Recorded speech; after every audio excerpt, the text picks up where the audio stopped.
हाँ जी, तो मैं ये बता रहा था कि अब तक आपने जो भी पढ़ा, आपने शॉर्ट डिस्टेंस ट्रांसपोर्ट पढ़ा। Within the cell, cell के अंदर कोई चीज का मूवमेंट हो रहा है, या बिटवीन द सेल, एक सेल बगल वाले पड़ोसी सेल के साथ कोई भी चीज मटेरियल का एक्सचेंज कर रहा है, सब कुछ शॉर्ट डिस्टेंस ट्रांसपोर्ट था, चाहे पेसिव हो या एक्टिव ट्रांसपोर्ट हो, किसी भी तरीके से। तो आपने वहां पे जो भी डिफरेंट टाइप के फिजिकल फोर्सेस आपने देखा, ग्रेडियंट देखा, वो सब सिंपल डिफ्यूजन या फिर एक्टिव ट्रांसपोर्ट, पैसिव ट्रांसपोर्ट, वो सब शॉर्ट डिस्टेंस ट्रांसपोर्ट के अंडर आता है। फिर आपने कुछ फिनोमिना भी पढ़ा, प्लाज्मोलाइसिस, इम्बाइबिशन, इवन ट्रांसपायरेशन भी आपने देखा। Transpiration just a simple diffusion. हाँ, ट्रांसपायरेशन के लिए opening and closing of stomata जरूरी है, उसका आपको डिटेल मैकेनिज्म मैंने पढ़ा दिया। लेकिन अब आपके मन में डाउट आ रहा है, सर अगर कोई भी चीज जैसे कि वाटर है, वो तो सॉइल में है, वो रूट एब्जॉर्ब करती है और पूरे प्लांट बॉडी को देती है, तो उस प्लांट पार्ट को भी देती है जो प्लांट के टॉप मोस्ट पार्ट पे है। एक नीम के प्लांट को ऑब्जर्व करो, रूट और टॉप मोस्ट पार्ट में कितना डिस्टेंस है। मैंगो को देखो, बरगद को देखो, तो ये तो लंबे लंबे प्लांट है, तो इतना लॉन्ग डिस्टेंस ट्रांसपोर्ट कैसे हो रहा है? तो क्या वो सिंपल डिफ्यूजन से हो रहा है? कतई नहीं। सिंपल डिफ्यूजन या फिर यू बोलो कि शॉर्ट डिस्टेंस ट्रांसपोर्ट उसके लिए रिस्पॉन्सिबल नहीं है। केवल सिंपल डिफ्यूजन से अगर होना होता, शॉर्ट डिस्टेंस ट्रांसपोर्ट से अगर हो जाना होता, तो फिर तो सफिशिएंट था कि शॉर्ट डिस्टेंस ट्रांसपोर्ट से सब कुछ हो जाता। नहीं है। क्यों नहीं है? क्योंकि शॉर्ट डिस्टेंस ट्रांसपोर्ट में ज्यादातर ग्रेडियंट वर्क करता है, चाहे वो अगेंस्ट ग्रेडियंट वर्क करा रहे हो या एनर्जी लगा के अगेंस्ट ग्रेडियंट वर्क करा रहे हो। तो इतनी एनर्जी नहीं आई होगी प्लांट के पास कि against gradient long distance transport करा ले, या ग्रेडियंट अगर पैसिव ट्रांसपोर्ट करा रहा है तो इतना ग्रेडियंट सफिशिएंट नहीं है कि वो इतना लंबा ट्रांसपोर्ट करा ले, तो फिर ये होगा कैसे? कैसे होगा ट्रांसपोर्ट? तो जो ये ट्रांसपोर्ट होता है, ये होता है special mechanism, that is the mass flow. अब देखो, ये जो मास फ्लो हाइपोथेसिस है, ये किसी ने ऐसे प्रैक्टिकली एक्सपेरिमेंटली ऑब्जर्व नहीं किया है कि इस तरीके से हो रहा है, देखो मैं देख रहा हूं हो रहा है, वीडियो बना लिया मैंने। ये जस्ट एक हाइपोथेसिस है कि ऐसा होता होगा। अरे बिल्कुल सही हाइपोथेसिस है, मोस्ट एक्सेप्टेड हाइपोथेसिस है। हाँ ठीक है, इसका एक्सपेरिमेंटल ऑब्जर्वेशन, करेक्ट ऑब्जर्वेशन किसी के पास नहीं है, लेकिन हाँ ये सही हाइपोथेसिस है। क्या है हाइपोथेसिस? कि प्लांट के अंदर वाटर जो फ्लो करता है, वाटर का बल्क में फ्लो होता है, तो उस अगर कोई भी मटेरियल को हमको एक जगह से दूसरी जगह लॉन्ग डिस्टेंस पे भेजना है, तो हम वाटर के जो मास फ्लो है, एक साथ बल्कि फ्लो है, उसके साथ हम डाल दें और वाटर के फ्लो के साथ चल जाएगा वो। इसका मतलब एक बात बताओ, सुनना ध्यान से, अगर कोई भी चीजें हैं शॉर्ट डिस्टेंस ट्रांसपोर्ट में, अगर मान लो कि वो यहां से ए मटेरियल है, अगर वो यहां से यहां आना चाह रहा है ए, तो वो ग्रेडियंट पे डिपेंड कर रहा है। अब इसी दौरान हो सकता है ए इधर कम हो, इधर ज्यादा है ए और इधर ए कम है, तो ए इधर से इधर मूव कर रहा है। एट द सेम टाइम हो सकता है बी की मात्रा इधर ज्यादा हो, तो बी इधर से इधर मूव कर रहा है। लो, इसका मतलब ए और बी का मूवमेंट इंडिपेंडेंट है। किस टाइप का मूवमेंट है ये? Simple diffusion. सिंपल डिफिजन, दोनों अपने अपने ग्रेडियंट के हिसाब से मूव कर रहे हैं, नो डाउट। बट अगर इस ए को मूव करना है लॉन्ग डिस्टेंस ट्रांसपोर्ट में, तो ए की मर्जी नहीं चलेगी, और ए अपने ग्रेडियंट के हिसाब से मूव नहीं करने वाला है। ए हो या बी हो, कोई भी हो, अगर उसको लॉन्ग डिस्टेंस ट्रांसपोर्ट करना है, तो वो सब वाटर के मूवमेंट पर डिपेंड करेगा कि वाटर कहां से कहां फ्लो कर रहा है। जो बल्कि वाटर मूव करता है प्लांट के अंदर, उस पे उसके फ्लो के साथ ही जाएगा, वो अपने ग्रेडियंट के हिसाब से नहीं जाएगा कि वाटर कहां ज्यादा कहां कम। ना ना ना ना ना, जो वाटर का मूवमेंट हो रहा है उसी के हिसाब से मूवमेंट होना है, चाहे वो मिनरल का हो रहा हो या किसी का भी मूवमेंट हो रहा हो। इसको बोलते हैं मास फ्लो हाइपोथेसिस। और सुनना ध्यान से, जब कोई भी चीज बल्क मूवमेंट होता है किसी भी चीज का, अभी तक आप क्या पढ़ रहे थे? ट्रांसपोर्ट। अभी तक आपने क्या पढ़ा? Passive transport. अभी तक आपने क्या पढ़ा? Active transport. आपने ऐसा नहीं पढ़ा कि पेसिव ट्रांसलोकेशन, एक्टिव ट्रांसलोकेशन ना, आपने पढ़ा है passive transport, active transport, these are the short distance transport.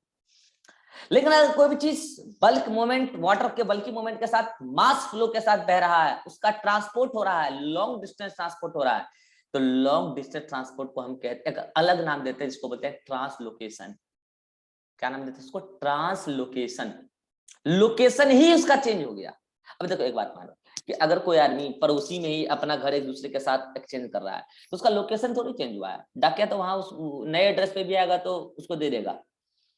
लेकिन अगर कोई आदमी मोहल्ला छोड़ के कहीं चला गया, तो भाई साहब एड्रेस चेंज हो गया ना, ट्रांसलोकेट लोकेशन चेंज हो गया, ट्रांस मतलब चेंज होना। तो ट्रांसलोकेशन तब होगा जब लॉन्ग डिस्टेंस ट्रांसपोर्ट हो, रूट से शूट पहुंच गया, लोकेशन ही चेंज हो गया उसका, तो उसको अलग अलग नाम दिया ट्रांसलोकेशन। रही बात कि ट्रांसलोकेशन के लिए कौन जिम्मेवार है, तो प्लांट में 2 पाइप है ना, आप नाम बताएंगे वो 2 पाइप कौन है जिसके थ्रू जाइलम और फ्लोएम। जाइलम और फ्लोएम। प्लांट एनाटॉमी में बता चुका हूं कि जो जाइलम और फ्लोएम है इसके थ्रू होता है ट्रांसलोकेशन। पूरी प्लांट में जाइलम फ्लोएम का पाइप बिछा हुआ है। अब जाइलम के 4 कंपोनेंट है, फ्लोएम के 4 कंपोनेंट है। अब आप मुझे बताओ जाइलम में कौन कंडक्टिंग एलिमेंट है, ट्रांसलोकेटिंग एलिमेंट कौन है जाइलम में? Mainly xylem vessel, water and मतलब वाटर मिनरल्स है। मेनली जाइलम वेसल और थोड़ा बहुत ट्रैकिड भी हेल्प कर रहा है। और फ्लोएम में sieve cell companion cell complex, याद करो बता चुका हूं इस बार। यानी कि जाइलम और फ्लोएम मिलकर क्या करा रहा है, ट्रांसपोर्ट कर रहा है। रही बात कि जाइलम के थ्रू किस चीज का ट्रांसपोर्ट होता है, तो देखो जाइलम के थ्रू मेनली वाटर का ट्रांसपोर्ट होता है, ये बात सच है। लेकिन केवल वाटर का ट्रांसपोर्ट होता है, ये बात बिल्कुल गलत है। डिस्टिल वाटर थोड़ी मूव करता है भाई साहब, सॉल्यूशन मूव करता है। ठीक है जाइलम के थ्रू मेनली वाटर का ट्रांसपोर्ट होता है, लेकिन उसके साथ कुछ मिनरल कुछ फूड ये सब डिजॉल्व होते हैं, उसके साथ ऑर्गेनिक इनऑर्गेनिक कंटेंट। फ्लोएम के थ्रू मानता हूं मेनली कि मैं उसमें ऑर्गेनिक फूड का ऑर्गेनिक कंपाउंड का ट्रांसलोकेशन हो रहा है, मगर भाई साहब ऑर्गेनिक सॉल्यूट उसके साथ ऐसा थोड़ी कि वो सॉलिड फॉर्म में जा रहे हैं, वो भी सॉल्यूशन के फॉर्म में जा रहे हैं, मतलब उससे भी वाटर हो रहा है।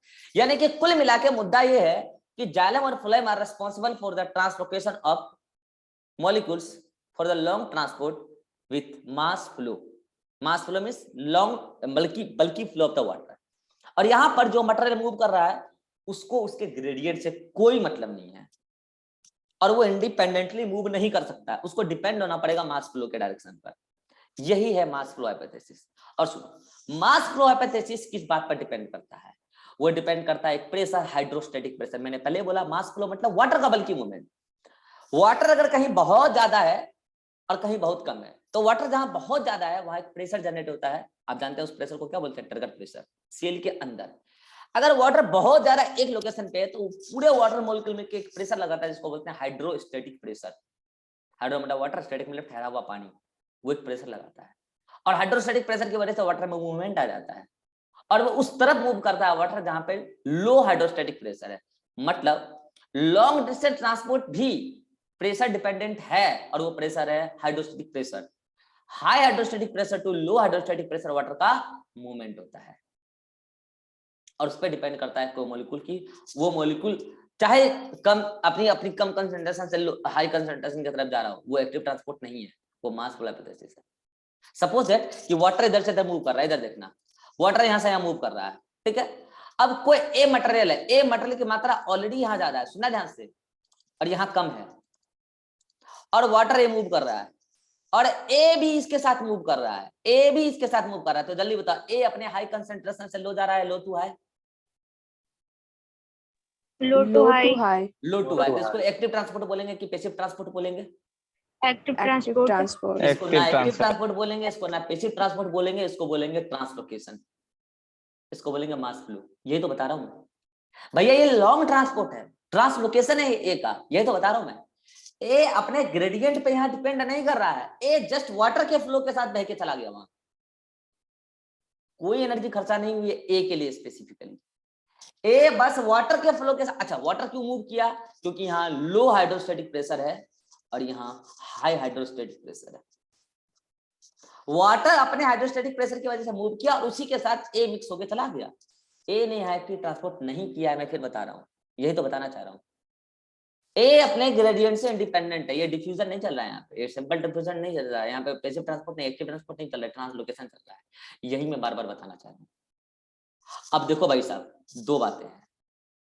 अगर आपको कोई भी चीज low hydrostatic pressure to high hydrostatic pressure movement कराना है, तो जल्दी से बताओ, यहाँ पे 2 हाइपोथेसिस आती है, जल्दी से बताओ इसका मतलब हाइड्रोस्टैटिक प्रेशर का ग्रेडियंट जरूरी है मास फ्लो के लिए, यस और नो? Yes sir. किसी एक जगह पे हाइड्रोस्टैटिक प्रेशर ज्यादा होना चाहिए, किसी एक जगह पे कम होना चाहिए, तो जल्दी से बताओ। जो डेस्टिनेशन है, डेस्टिनेशन जहां जाना है मास फ्लो को, जो डेस्टिनेशन है वहां हाइड्रोस्टैटिक प्रेशर ज्यादा होना चाहिए कि कम होना चाहिए? कम होना चाहिए। कम होना चाहिए। ज्यादा कहां से? कम होना चाहिए। डेस्टिनेशन पर, डेस्टिनेशन पर लो हाइड्रोस्टेटिक प्रेशर होना चाहिए।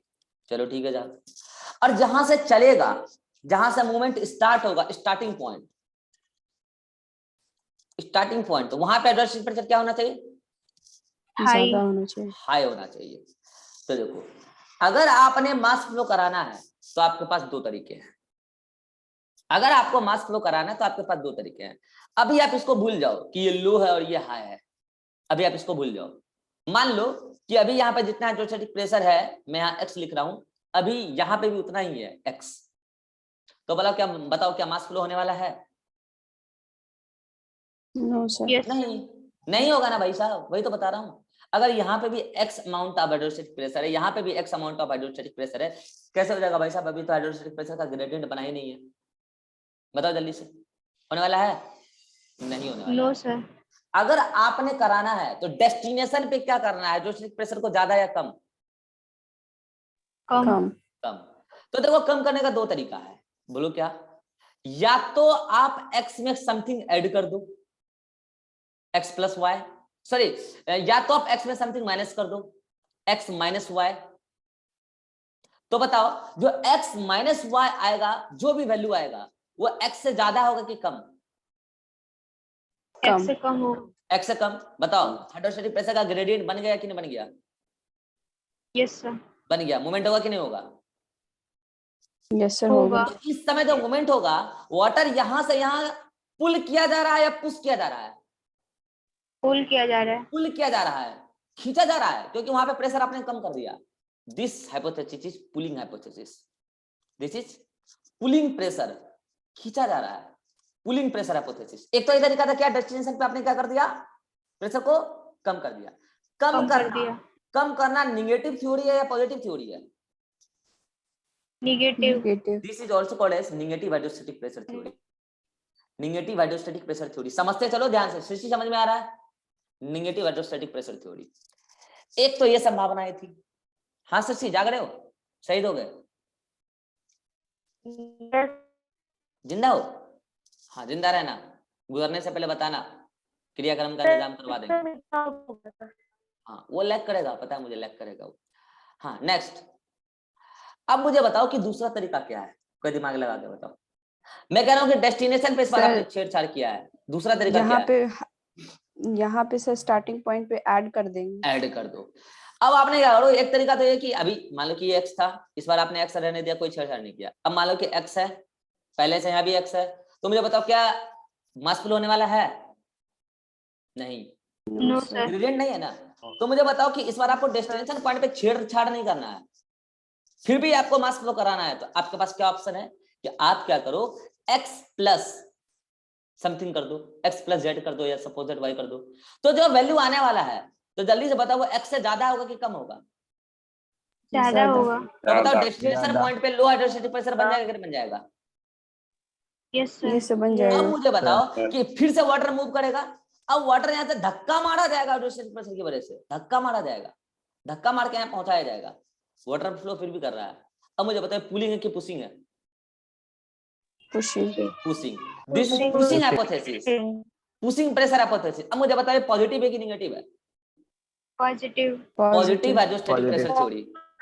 यानी कि देखो, एक बात समझ लो, मास फ्लो होने के लिए बस हाइड्रोस्टेटिक प्रेशर का ग्रेडियंट चाहिए।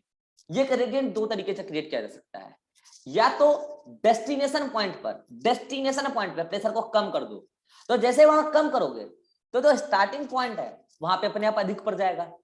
तो जब ऐसे अपने, ऐसा मत सोचना कि अपने आप अधिक पड़ जाएगा तो यहाँ से धक्का लग रहा है, ना ना ना ना, धक्का लगाया नहीं गया है, एक्चुअल में जहां पहुंचाना है वहां पे कम करने की वजह से ये पानी अपने आप वहां चल दिया। एक्चुअल में वहां से पुल किया गया है, धक्का नहीं लगाया गया है, पुलिंग हुआ है, नेगेटिव हाइड्रोस्टेटिक प्रेशर जो डेस्टिनेशन पर लगता है। जो स्टार्टिंग पॉइंट होता है, स्टार्टिंग पॉइंट पे अगर प्रेशर अधिक हो गया तो क्या हो सकता है, बताओ जल्दी से। यहाँ पे अगर प्रेशर अधिक हो गया तो यहाँ से पुशिंग लगेगा। अब मुझे जल्दी से दिमाग लगा के बताना, अगर आप पुलिंग प्रेशर हाइपोथेसिस लगा रहे हो तो आप क्या कर रहे हो, यहाँ पे हाइड्रोस्टेटिक प्रेशर को कम कर रहे हो। Hydrostatic pressure is a type of turgor pressure, okay. तो जल्दी से बताओ, आप डेस्टिनेशन पॉइंट पे वाटर पोटेंशियल को क्या कर रहे हो, जल्दी से बताओ। घटा रहे हो, मतलब आप यहाँ पे टर्गर प्रेशर को क्या कर रहे हो,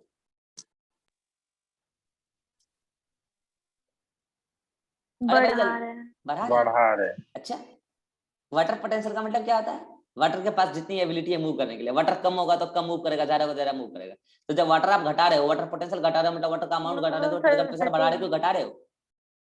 गोबर, टर्गर प्रेशर घटा रहे हो। हाँ, डीपीडी क्या कर रहे हो? डीपीडी बढ़ा रहे हो कि घटा रहे हो?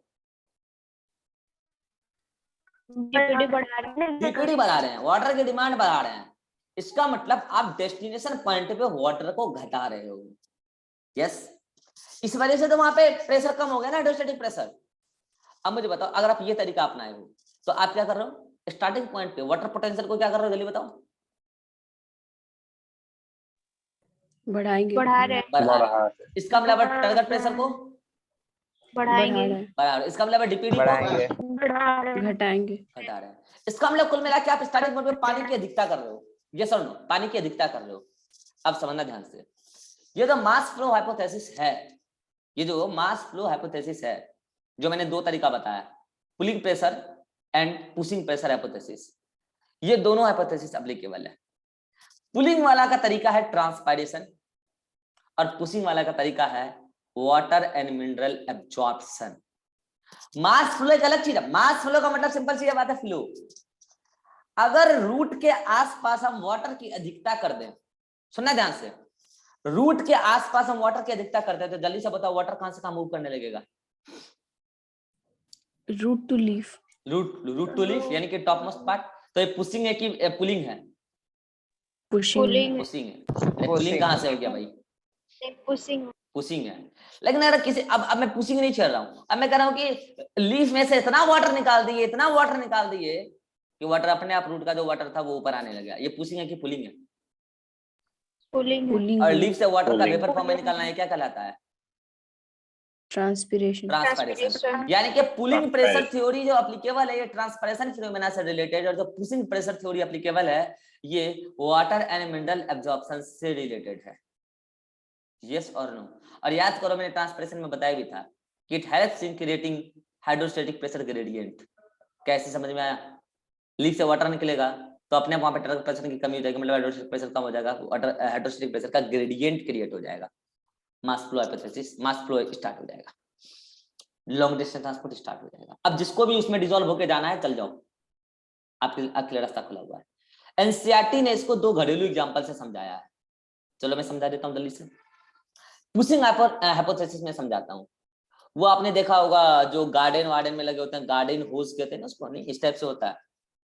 अरे आप विक्टोरिया पार्क वगैरह गए होंगे तो देखे होंगे, इस टाइप से ऐसा लगा होता है यहाँ पे, इस टाइप से, और इससे पानी का फुवारा, एकदम लंबा लंबा फुवारा निकल रहा होता है। देखो किसी कोई लोग? अरे अब तो लोकल पार्क में भी लगने लगा इस टाइप से। इससे जो फाउंटेन रहता है सब। हाँ, और क्या, वही तो अब मुझे बताओ, ये जो वाटर यहाँ से यहाँ मूवमेंट कर रहा है ना, तो वाटर की यहाँ अधिकता, अच्छा ये क्या हो गया स्टार्टिंग पॉइंट, ये क्या हो गया डेस्टिनेशन। तो ये वाटर की यहाँ पे अधिकता है या कमी है? अधिकता है। तो वाटर पुश होके बाहर निकल रहा है या यहाँ से खींचा जा रहा है पुल होके? पुश होके बाहर। This is example of positive hydrostatic pressure theory या negative hydrostatic pressure theory. Positive. Positive. चलो अब बता रहा हूँ, अभी गर्मी के दिनों में आप शेक वेक पीते होंगे, जूस वूस पीते होंगे। ये गिलास है, ये गिलास है, इसमें कोई भी जूस है, कोई भी जूस, आप पाइनएप्पल, ऑरेंज, जो भी आप पी रहे हैं, ठीक है? इसमें ये स्ट्रॉ रखा हुआ है, ठीक है? इसमें स्ट्रॉ रखा हुआ है और यहाँ पे आप मुंह लगा के पी रहे हो स्ट्रॉ से, क्या? Juice is just like a liquid. अब मुझे बताओ आप क्या कर रहे हो? अच्छा, जैसे ही आपने इसमें डाला तो ये जूस इसमें पाइप में आ गया, यहाँ तक आ गया अपने आप, ठीक है? फिल हो गया कैपिलरी एक्शन के द्वारा, अभी बताऊंगा क्या होता है कैपिलरी एक्शन। फिल हो गया। अब आप इसको क्या करो? मुंह में पी रहे हो। तो आप जो मुंह में पी रहे हो, डेस्टिनेशन पॉइंट यही है। तो आप क्या कर रहे हो? यहाँ से पानी निकाल रहे हो, लिक्विड निकाल के अपने मुंह में डाल ले रहे हो। तो पाइप में यहाँ पे वाटर की कमी हो रही है कि अधिकता हो रही है? जल्दी बोलो। कमी हो रही है। तो उसकी वजह से अपने आप नीचे वाला क्या हो जाता है? ऊपर की तरफ शिफ्ट हो जाता है। तो ये पुलिंग है कि पुशिंग है? पुलिंग। यानी कि जो आप स्ट्रॉ सकिंग करते हो that is the negative hydrostatic pressure. और जो आप वो गार्डन वगैरह में जो वाटर का पानी का फुवारा देख रहे हो वो पॉजिटिव हाइड्रोस्टैटिक प्रेशर थ्योरी है।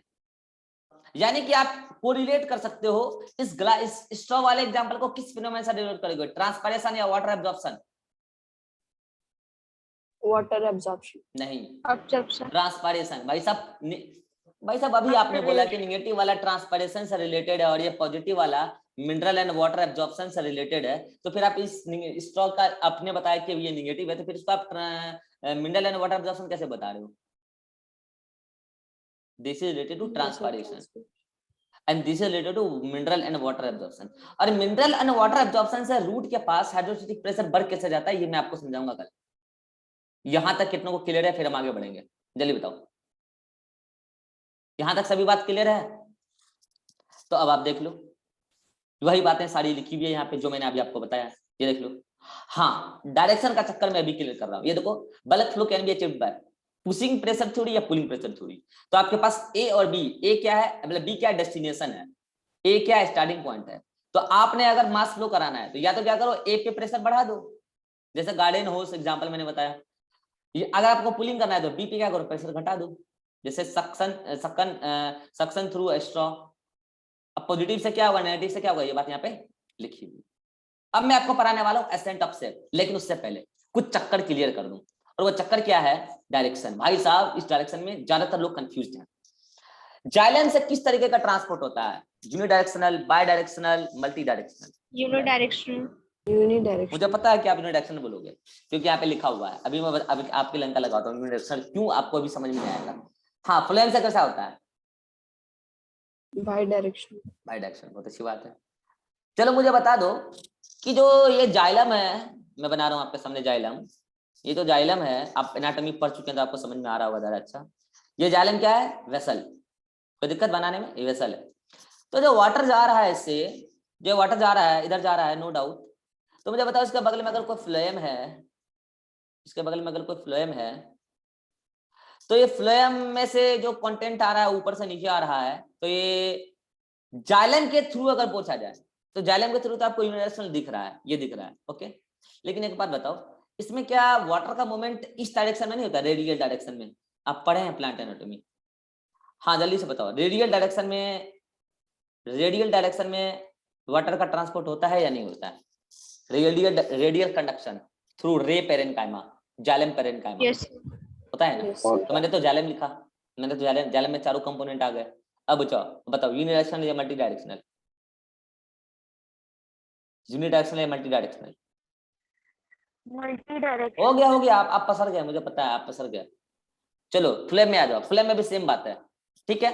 फ्लेम में 4 कंपोनेंट होते हैं, मेनली उसमें जिम्मेदार होता है कंप्रेसर, शिफ्टिव कॉम्प्लेक्स। अब होता है क्या फ्लेम में रेडियल डायरेक्शन होता है या नहीं होता है फ्लेम पेरेन्काइमा से? हाँ बताओ, होता है कि नहीं होता है, जल्दी बताओ। तो जिनको नहीं लगता होता है, मतलब नहीं लगता है कि हो रहा होगा, तो होता है। अब मुझे बताओ यूनिडायरेक्शनल या बायडायरेक्शनल या multi directional? Multi direction. Multi. Answer हो गया चेंज आपका? बस ऐसे ही एग्जाम में भी आंसर चेंज होता है, बस ऐसे ही आपका एग्जाम में भी आंसर चेंज हो जाता है। ले लो कंसेप्ट। कंसेप्ट ये है कि जो हम डायरेक्शन तय करते हैं ना, डायरेक्शन ऑफ मास फ्लो, ये डायरेक्शन तय होता है सोर्स और सिंक पर। सोर्स क्या है और सिंक क्या है? सोर्स और सिंक से ही डिसाइड होता है। फिर बता रहा हूं, सोर्स और सिंक से ही डिसाइड होता है। अब सुन लो, वाटर का सोर्स क्या है टेरेस्ट्रियल प्लांट के लिए? वाटर का सोर्स क्या है? सॉइल। सॉइल। और सिंक क्या है? सिंक मतलब जहां यूटिलाइज होना है। सिंक क्या है? Each and every part of the plant. Water सबको चाहिए, उस दिन भी बताया था। अब मुझे बताओ डायरेक्शन क्या है, सोर्स टू सिंक या सिंक टू सोर्स या both? Source to sink. Source to sink. Only source to sink. Unidirectional या बायडायरेक्शनल? यूनिडायरेक्शन। डायरेक्शन। अब आ जाते हैं फ्लेम पे। फ्लेम पे आ जाओ। जल्दी बताओ फ्लेम क्या ट्रांसपोर्ट करता है? आपको पता होगा ऑर्गेनिक फूड। तो बताओ ऑर्गेनिक फूड का प्लांट में सोर्स क्या है? Leaf. फोटोसिंथेसिस। लीफ। गलत बात। ठीक है, मेजॉरिटी में लीफ। प्लांट के अंदर फूड का सोर्स वो है जो न्यूली सिंथेसाइज्ड, मतलब यंग मेच्योर प्लांट पार्ट है, वो सभी फूड बना रहे होते हैं। अब देखो क्या है कि जो सोर्स और सिंक है, प्लांट के अंदर कई सारे ऐसे पार्ट हैं जो आज सिंक की तरह एक्ट कर रहे हैं, कल सोर्स की तरह एक्ट करेंगे। जब सीड का फॉर्मेशन हो रहा होता है तब वो सीड एक्ट कर रहा होता है सिंक की तरह। जब वही सीड जर्मिनेट होकर प्लांट दे रहा होता है, प्लांट पार्ट बना रहा होता है, तो वो एक्ट करता है सोर्स की तरह। इसका मतलब जो एक कंडक्शन हो रहा है ऑर्गेनिक फूड का, ये as per the seasonal variation, as per the situation of the plant source sink बन जाता है, सिंक सोर्स बन जाता है। अब बताओ डायरेक्शन कैसा, unidirectional, bidirectional, multi directional? Bidirectional. क्योंकि कभी सोर्स सिंक बन जाता है, सिंक सोर्स बन जाता है, तो आप बोल सकते हैं source to sink, sink to source, इसलिए बायडायरेक्शनल। इस पे, इस डायरेक्शन पे और चर्चा करेंगे हम नेक्स्ट क्लास में, चिंता ना करो। तो अगर आपसे बोले जाइलम से यूनिडायरेक्शनल, फ्लेम से बायडायरेक्शनल, हाँ आप इन जनरल क्या है कि आप कंसेप्ट बना के बैठ गए हो कि यूनिडायरेक्शनल रूट टू शूट, आपको दिख रहा होगा ऐसा, लेकिन एक्चुअल में यहाँ क्या लिखना था, सोर्स टू सिंक, वो आपको कल लिख के बताएंगे हम। इसमें आप लिखते हो शूट टू रूट और लिखते हो ऑल्सो रूट टू शूट, लेकिन आपको कल हम बताएंगे सोर्स टू सिंक और सिंक टू सोर्स। अब आते हैं ऑर्गेनिक एंड इनऑर्गेनिक मेटल का डायरेक्शन क्या होगा। नो डाउट अगर कुछ मेंशन नहीं है कि जाइलम के थ्रू हो रहा है कि फ्लेम के थ्रू हो रहा है, किसके थ्रू हो रहा है, बस लिखा organic inorganic, multi directional, multi directional. क्यों? क्योंकि ऑर्गेनिक एंड इनऑर्गेनिक जो कंटेंट है वो प्लांट में कहीं से कहीं मूव कर जाते हैं as per requirement, multi directional. अब आते हैं प्लांट ग्रोथ रेगुलेटर्स।